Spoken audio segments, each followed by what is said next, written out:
Welcome to decay kitchen. આજે આપણે મોમોઝ ચટણી બનાવવાના છીએ। મોમોઝની રેસીપી મેં તમારી સાથે ઓલરેડી શેર કરેલી છે। આજે હું તેની ચટણીની રેસીપી શેર કરું છું। તો ચાલો કેવી રીતે બનાવવી એ જોઈ લઈએ। એના માટે 2 ટમેટાને કટ કરી લીધા છે। તેને આપણે એક મિક્સર જારમાં નાખી દઈએ। તેની સાથે સૂકા લાલ મરચાંને મેં પલાળી દીધા હતા, એ એડ કરી દઈએ। લાલ મરચાં તમે તમારા ટેસ્ટ પ્રમાણે વધારે ઓછા કરી શકો છો। હવે આપણે તેને પાણી નાખ્યા વિના જ પીસી લેવાનું છે। પીસાઈ ગયા પછી આપણે તેને ગળણીથી ગાળી લેવાનું છે। થોડું પાણી નાખીને આપણે તેને ગાળી લઈએ। ગાળવાથી આપણી ચટણી એકદમ સ્મૂથ બને છે। ચટણી આપણી ગળાઈ ગઈ છે। હવે આપણે એક પેનમાં 1 ચમચી જેટલું તેલ લેવાનું છે।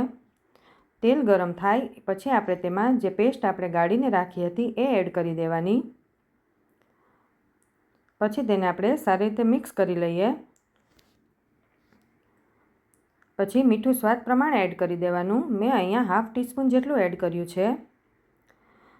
આપણે ચટણી થોડી ઘટ્ટ થાય ત્યાં સુધી તેને ઉકાળવાની છે। થોડી ઉકળી જાય પછી તેમાં અડધું ચમચું જેટલું લાલ મરચું એડ કરી દઈએ। સૂકા લાલ મરચાં પણ થોડા તીખા હતા એટલે મરચું ઓછું એડ કર્યું છે। પછી મરી પાવડર એડ કરી દેવાનો। અહીંયા તમે તમારા ટેસ્ટ પ્રમાણે બધી વસ્તુ વધારે ઓછી કરી શકો છો।